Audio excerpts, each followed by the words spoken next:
Hi. So, welcome to the world where, people live.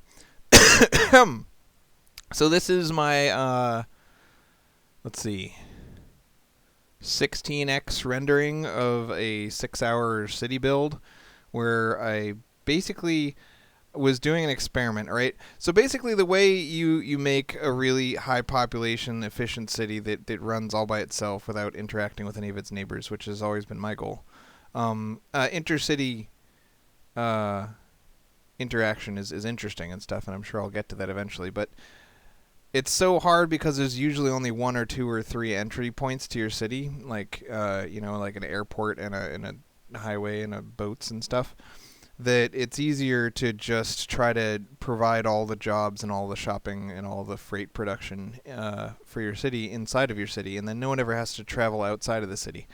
Um, so the limitation on how big your city can get is all about traffic, right? And the limitation of how much traffic you can get is usually placed on your roads. So theoretically, you should try to get your city to be as high population as you can with no mass transportation. And then once you throw down a bunch of double-decker buses that can hold 100 people per car instead of one person per car, you should be able to drastically increase your population. So usually what I do is I build a city, and without any mass transit, I try to get the traffic to absolutely zero. And it's important to note that just because you bring up the road menu and you look at the traffic overlay and nothing is red, that doesn't mean that you have no traffic. What we really mean by getting your city to a point where it doesn't have any traffic is getting your city to a point where everyone can make it to work, make it home, then go shopping, then come home again, and then stay in their house for at least a couple of seconds before the next day starts. If you get to that point, then all of your houses will increase to maximum density, right? Even if you have no parks, even if you provide almost no services, people's happiness comes from services, partially, but mostly it comes from shopping. And shopping comes from having money, which comes from working, and being able to do all their whole routine within a single day, right? Because if they can't work and then shop and then go home all within a single day, then the next day they're going to miss work and get fired. And it doesn't matter how many parks there are. When you get fired, you're not going to increase the density of your house. So that's the goal here. So some of the tricks that I use to get the most possible people on the road successfully going to work and coming home. The biggest trick is to understand intersections, right? If you ever make a 4-way or a 6-way intersection, it's just going to be this huge bottleneck where everyone gets stuck. So you always want T intersections rather than 4-way through things. And you can see this in the real world.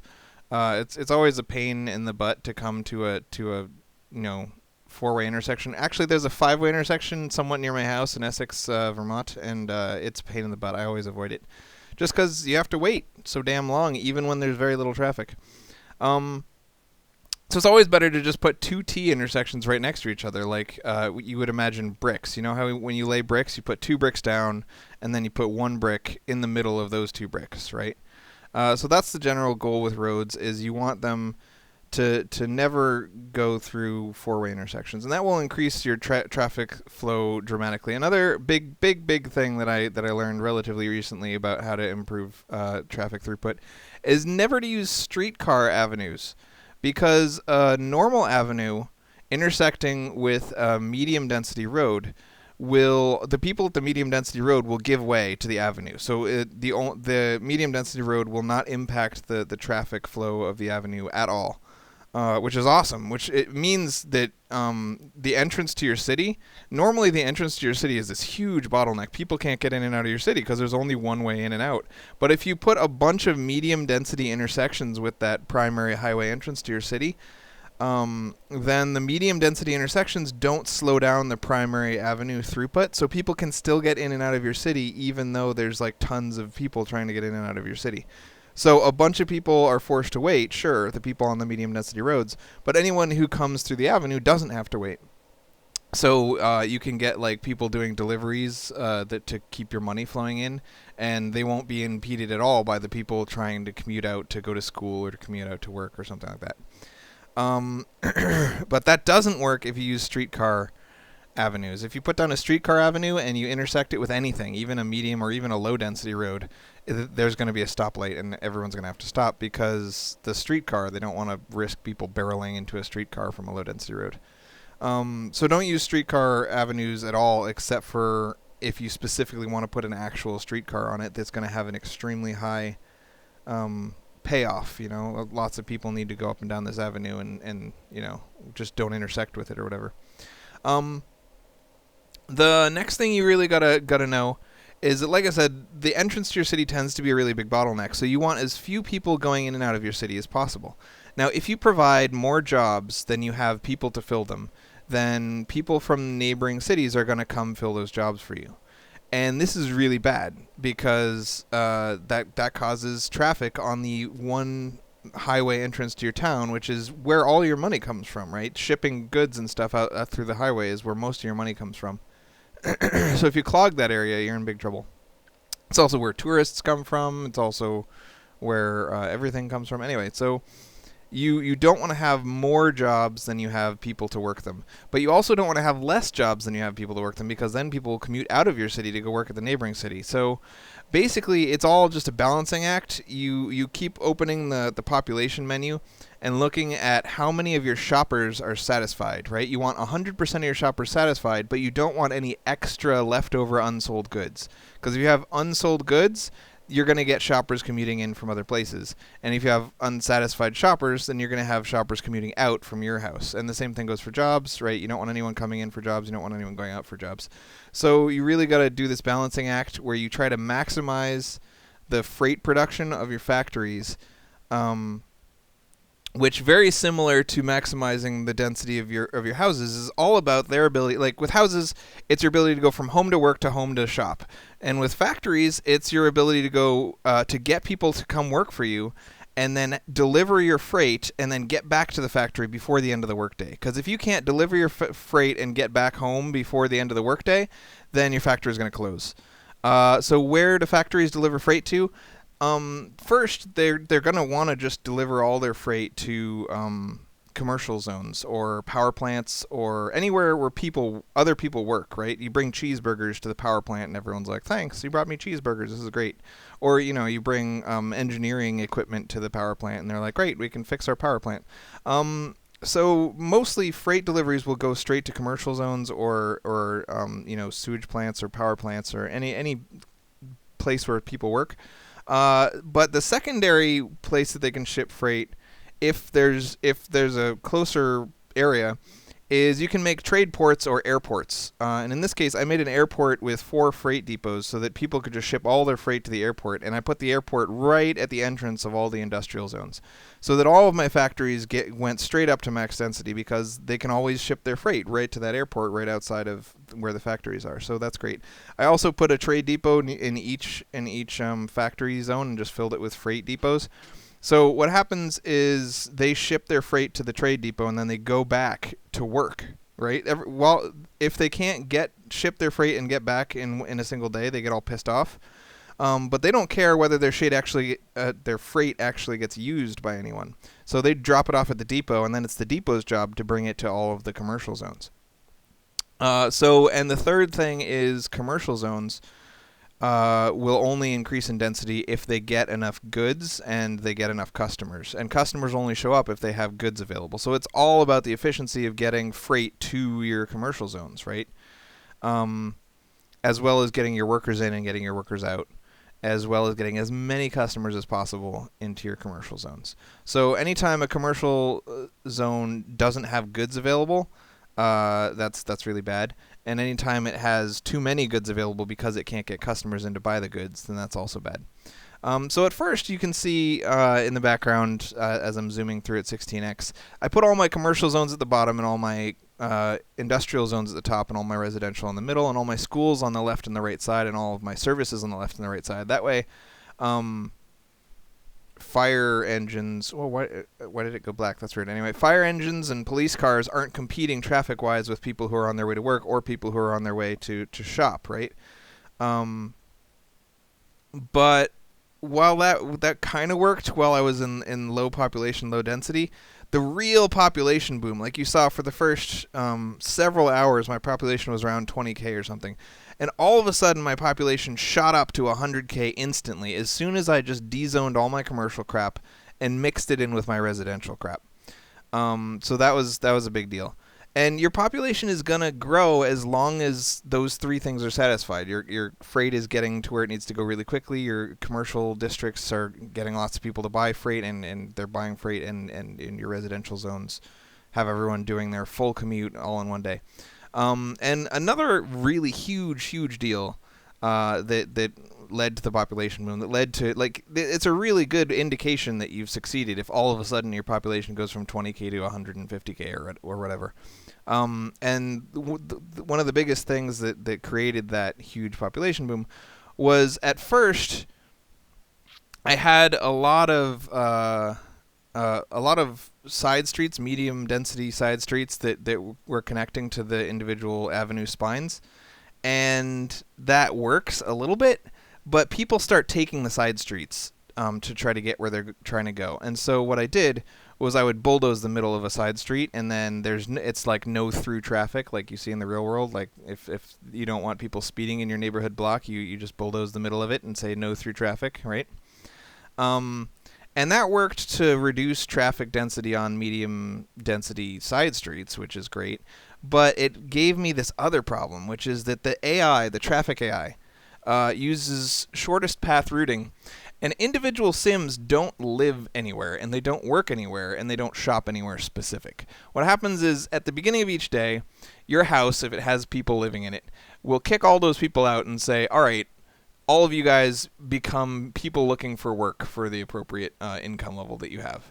And they don't know where they worked yesterday. They just know that they're going to go to the closest factory and see if they can get a job there. So every day they're applying for work. It's kind of ridiculous. So what happens if you have, like, a single 6x6 building has 400 workers each day, right? So say you have 400 workers coming out of that building, and they all go to the closest factory, and the factory only has 120 jobs. So the first 120 get jobs there, and the next 280 drive to that same first factory. But when they show up at the door, the factory's like, we don't need anyone, go to the next factory. So they drive to the next factory. And then, it fills up with workers, and then a whole bunch of people drive to the next factory, and it fills up with workers, and so on and so forth. It's like, if you could imagine, those pyramids of champagne glasses, and you pour champagne in the top glass, so it fills up, and then it spills over and fills up the next ones, and then that spills over and fills up the next ones. It's like that. So the problem with that, with having non-through traffic at all of my roads, was that what would happen is I'd have like 3 factories on a single road, and then that road just ended. So you would get like 1,000 people going down that road looking for work at those factories, and the first 120 would get a job at the first factory, and then the next 120 would get a job at the next factory, and the next 120 would get a job at the next factory. Now all the factories are full, but you have 2,000 people driving down this road, and they all just have to turn around and go down the next road. And so because there was no way to just drive on to the next closest factory was really far away. Like if you imagine a T, right? And you put half your factories on the left side of the T and half your factories on the right side of the T. What happens is that the factories on the right side of the T are further away than the ones on the left. So everyone goes left first and then goes right. So it was just increasing the amount of time that half of my workers would take to get to their jobs. And the same thing was happening in my commercial district, and the same thing was happening in my residential district. So half the people would get there really quickly, and half the people would get there really slowly, and that's stupid. So what you wanted to do, what I did to fix that problem, was I created a bunch of L-shape intersections to the avenues, rather than through traffic, which would create a situation where the medium density road is the shortest route, and so everyone just tries to use it to get everywhere, which sucks. And rather than dead end, like no through traffic ways where there's just like a a line going out and then ending with no connection to anything, where people would go down it for no reason and then do a U-turn. I came up with the third solution, which is this L-shaped intersection, where you make sure that the L-shaped intersection is not the shortest route to anywhere, right? You make it a diagonal intersection. So like you intersect with the leftmost avenue and the bottommost avenue. So people who want to get from the top left of the map to the bottom right, sure, that's their shortest route, so they might use that road. But no one's going diagonally across the map. People are going straight up and down. And so if you're going straight up, that L-shaped avenue or medium density street is never going to be the shortest path to anywhere, so you're just not going to take it. So you end up with people only going down that road if they really want to get to where they're going, which is exactly what you want. But then when the people go down that road and they get to where they're going and the places that they're going fill up, they don't have to U-turn, they don't have to double back, they can just keep going on to the next closest place. And so that really dramatically increased throughput and allowed my population to jump. It looks like now it's up to 400,000 people. And this is with no mass transportation at all. Not a single bus, not a single train, not a single anything. Everybody is commuting by car. That means with 400,000 people, that means they have 40,000 workers every day driving a car. Each of them has their own car, and they're driving their car around. And then I also have 20,000 shoppers every day trying to shop and so on and so forth. So the lessons learned from building this no mass transit city were that L-shaped intersections of medium density between avenues are really efficient, and that you should mix your commercial zones with your residential. At first, like I said, I put all my commercial at the bottom and all my industrial at the top, and that didn't work at all. You really want to mix your commercial in with your residential. Next lesson was you really want trade depots to store freight so that your factories don't have to ship your freight through the heavy traffic zones. You just want them to dump their freight right where they're sitting and let the delivery trucks worry about trying to get through the heavy traffic.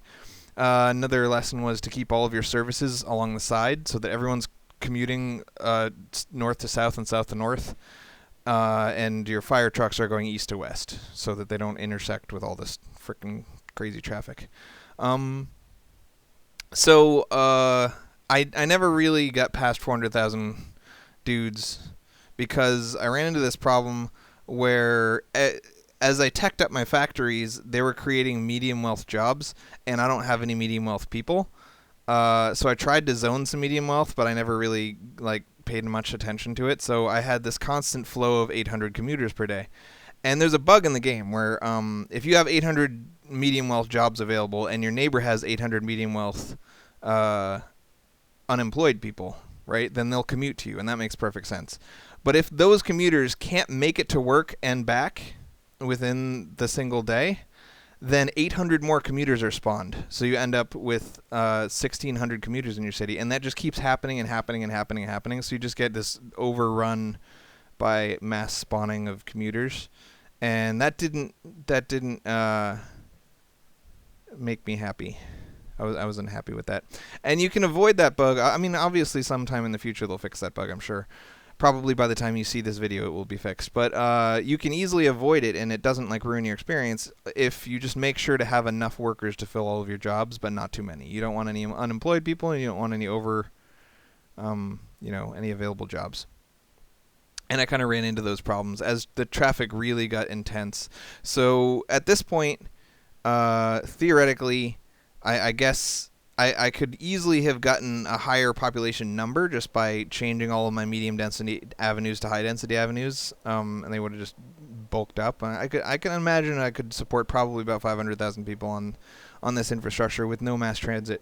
But the big boost to population would be if I take an existing road network that can already support, I think it's 60,000 cars, right? And then I give it buses. So all of a sudden, now it can support 600,000 commuters every day, right? Because buses are 100 times more efficient than cars at moving people around. So, I never did that because this is... I like playing games to challenge myself and whatever, and I was like, let's just see how many people I can get with no mass transit. That was the goal. So I'm sure that if I threw in mass transit right now, the population would jump even higher and everything would be max density and whatever. But, because I'm sure of it, I didn't bother to do it. And those are the lessons from today's SimCity experience, man. Totally cool. Totally cool. So, bye, I guess, is what they say in the kids say these days. See, look at that. It's all blue. Everyone's trying to commute out to shop somewhere else because I didn't get enough goods to my commercial zones.